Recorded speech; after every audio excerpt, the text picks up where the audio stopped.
Yo, yo, yo, it's the Daredevil coming at you live with another video. Welcome to the Extreme Rules edition of Pay-Per-View Sunday Spectacular. Good God, it was a crazy night, a good night. Even though nearly none of my guys came out on top. Yeah. We kicked it off with the kickoff show, as always. Mostly talk. But David Otunga was there. Welcome back, David. Long time no see. Why don't you get your butt back on the commentary table, dude? Then, we got into our first match of the evening. It was Kalisto versus Apollo Crews with Titus out at ringside. I kid you not. Kalisto won. And again, it's because of Titus O'Neil being on the outside, running his mouth, costing Apollo Crews. Apollo, I'm sorry, dude. I mean, no disrespect by saying this, but dude, you need to ditch the Titus brand and go off on your own. Alright? You need to go back to being on your own. Because if you don't, Titus is only going to hold you back. Titus is only going to bring you down, dude. I mean, I guess that's why Darren Young left the WWE, because he couldn't stand to be with Titus anymore. Like, no offense, Titus, but dude, seriously, this Titus brand, the fans just see right through you, dude. And they think it's crap. And Apollo, like I said, no disrespect, dude. You're still arguably one of the greatest athletes in the ring right now in the WWE. But dude, you don't stick with him. Don't stick with the stupid Titus brand, because it's not gonna get you anywhere. Like, seriously. No disrespect, man, but no. It's not gonna get you anywhere. It's just gonna be like kind of a wild goose chase, I guess I could say. Then we got into our first matchup of the actual show. Yeah, that was the only matchup of the kickoff show. Kidding me? Then we got into our first matchup of the actual show of Extreme Rules. It was Dean Ambrose versus The Miz. And as much as I hate how the match turned out, The Miz came out on top. The reason I hate how the match went was because it was absolutely stupid. I mean, come on. The ref should just disqualify The Miz for being a bunch of bull. Alright. He tried to get Ambrose disqualified multiple times throughout the match. He even tried pulling in Eddie Guerrero. For those of you that don't know, Eddie Guerrero, arguably one of the greatest luchadors of all time, rest in peace. He used to lie, cheat, and steal in matchups. And one of his most famous tricks is faking out and getting their opponent disqualified for no real reason. It's like his most famous trick. Rest in peace, Eddie. Rest in peace. Latino heat. Latino pride. Anyways, so Miz tried to do it with a steel chair.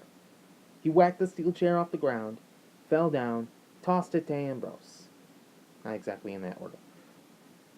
And, you know, it kind of looked like, oh, Ambrose he hit Miz over the head. He should be disqualified. The ref didn't fall for it. Or at least, I guess he was trying to call for the belt, and then something got up in the way. Then, Maurice stepped up on the apron and slapped Ambrose in the face. Now, for those of you that are big fans of the ring, and know the ring rules, like myself, correct me if I'm wrong, but, because Michael Cole said this, he said that Miz would have won via disqualification.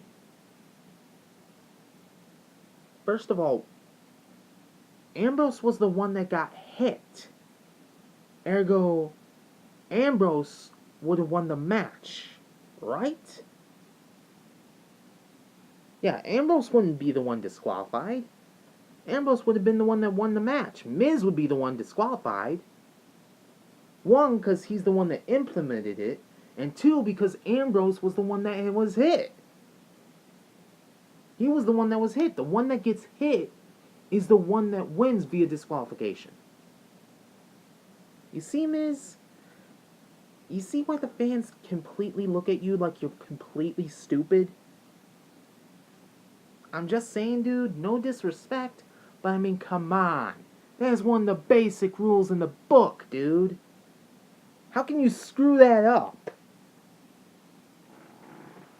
So Maurice gets sent to the back. Well, she didn't exactly go quietly, and due a distraction by Maurice, Miz pushed Ambrose into the ref. Now, the ref thought he did it on purpose at first. And then next thing you know, ref's over there about to call for the bell. He's over by the timekeeper's area, about to call for the bell. Miz hits skull-crushing finale and wins the Intercontinental title. That's messed up, dude. That is messed up. First of all, come on. Really? Really? And as you used to say, Miz, really? You can't seriously let that stand. Luckily, Ambrose has rematch clause.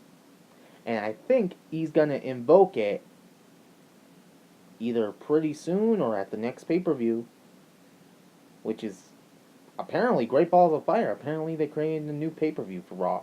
So, either at the next pay-per-view or next time on Raw, Ambrose is going for that Intercontinental title. And I bet you he's going to beat Miz's ass. Now, correct me if I'm wrong as well on this. Apparently, if you hit somebody with the turnbuckle, it's a disqualification. Since when? First of all, there's many ways to get disqualified. Hitting the ref, or even just touching the ref, could get you disqualified. It's a messed up rule. I really don't think, if it's just like a protection thing, like getting the ref out of the way of someone running into him, I don't really think you should be able to disqualify him for that. I mean, the superstar's saving the ref's ass in that situation. But, but I don't recall anything with a turnbuckle being a disqualification. At least, well, maybe if you actually pull it out of the actual post and use it as a weapon, then I'd kind of see how it's a disqualification. But if you're just tossing them into it, I don't see how that's a disqualification. I don't know. I don't know. I was a little confused myself, because basically what Ambrose was going to do, he was going to bash Miz's head off of an exposed turnbuckle. See, let me explain this, okay? Let me explain this before I go any further. A turnbuckle is basically the little thing that holds up the ropes. But it's not exactly like you look at that big round padding. That's just padding. That's not the actual turnbuckle. The actual turnbuckle is the little metal hook inside that padding. You take off that padding, you're exposing that turnbuckle. And if you get hit with that, it's going to hurt. So, I don't know. Because basically, all Ambrose was going to do was bash Miz's skull off of it. Like he was going to take Miz over to the corner, bop his skull off it, bop his head off it. That's not a disqualification, Michael. Michael Cole said this. That is not a disqualification. If Ambrose pulled it off and used it as a weapon, then it'd probably be considered as disqualification. I don't know. The rules of the ring have changed so much, but I'm pretty sure I know them by now. Then we get into a matchup of mixed tag Sasha Banks and Rich Swann versus Noam Dar and Alicia Fox.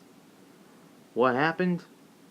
It was a crazy matchup, but my girl Sasha Banks and my main man Rich Swann got the job done.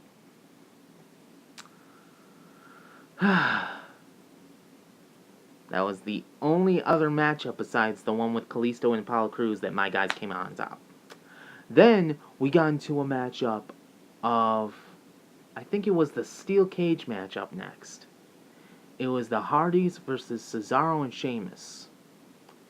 And as much as I hate to say it, Cesaro and Sheamus came out on top. They touched the ground before Matt Hardy did. During the ending of the match, it was... Jeff Hardy was already on the outside of the ring.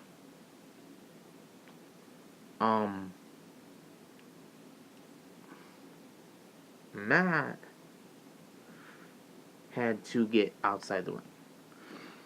Well, Cesaro and Sheamus touched the ground first.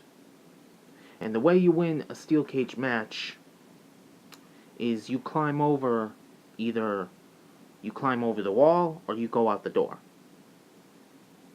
Now, in a traditional steel cage match, because it's changed so many times, the rules have changed, like I said, so many times.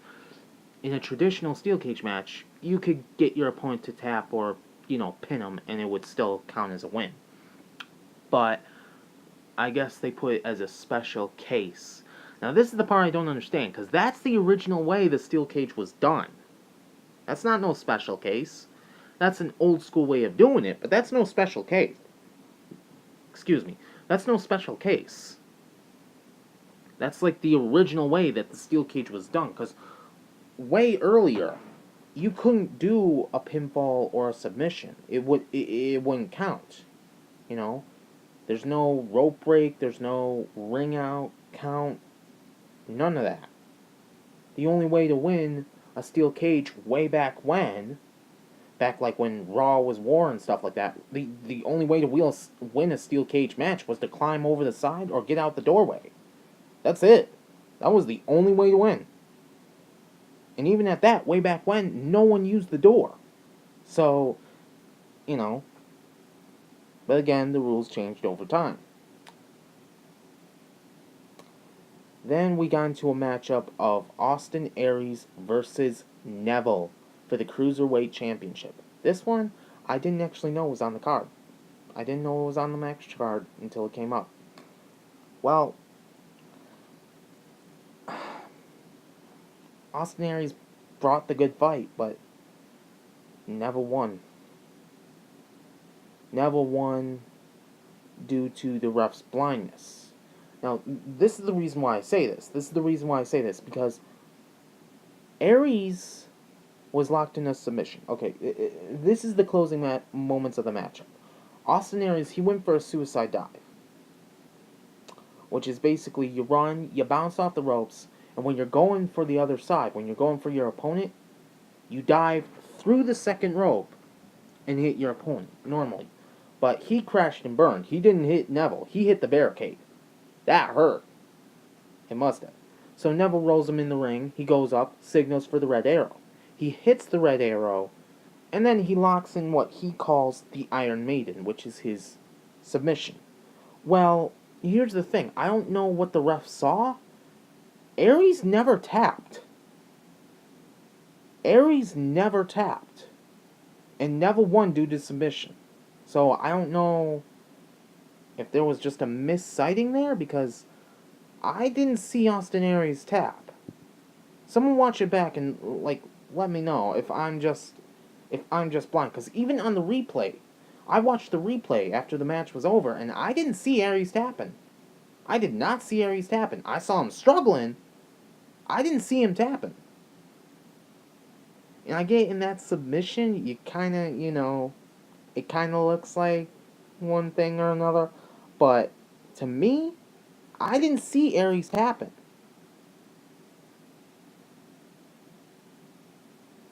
I don't know.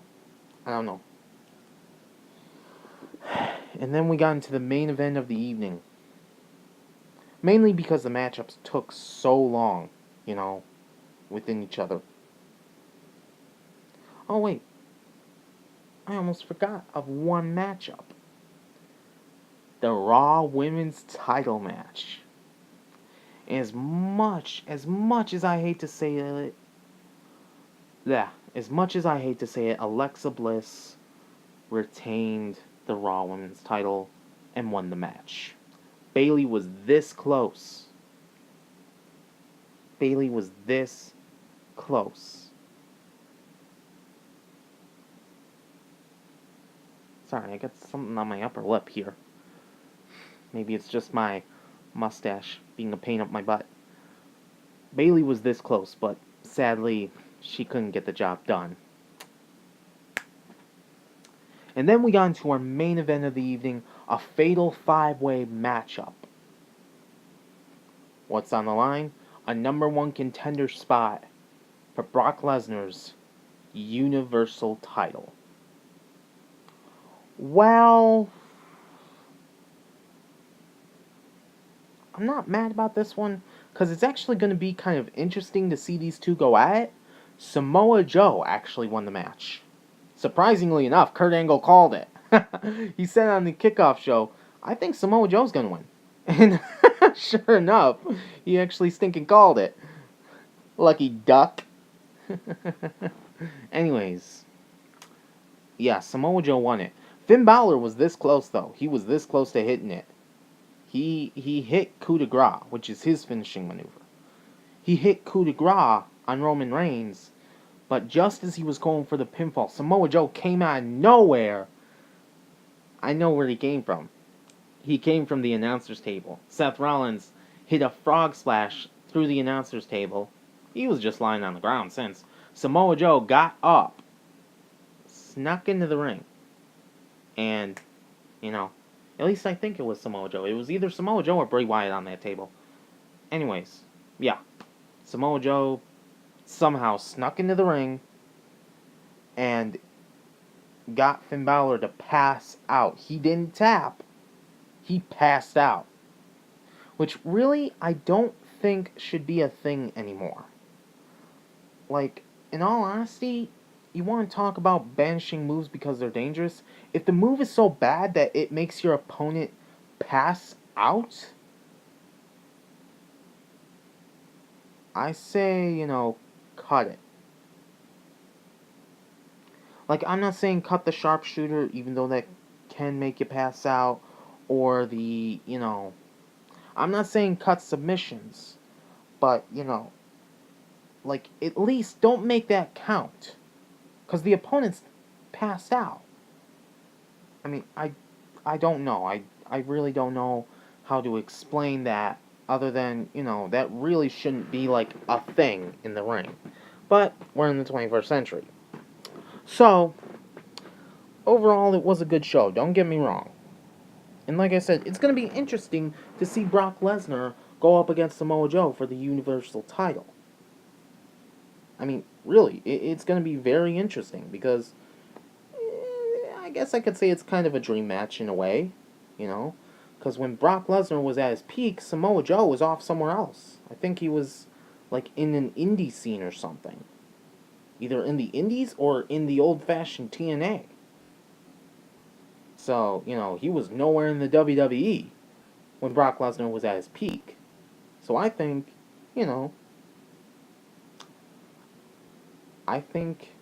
Samoa Joe, he might, it's going to be an interesting fight. So yeah, overall a good show. Really wish more of my guys could have came out on top. I really was pulling for like Seth Rollins or Roman Reigns or Finn Balor to come out in that matchup, in that last one. And I was really pulling for Bayley in that championship match. Same with Austin Aries. And, the Hardys and them. But, hey, I got 2, okay? And 2 is better than nothing. Overall, props, my thoughts. Overall, good show. Just really wish more of my guys could have came out on top. But once again, the ring doesn't disappoint. The ring never fails to succeed. A plus, guys. As always. With that being said, I'm cutting it here before it gets too late. I gotta go to ready for work tomorrow. But as always, thank you guys so much for watching this video. If you liked it, give it a thumbs up, and I'll see you guys in the next round. Adios, mi amigos.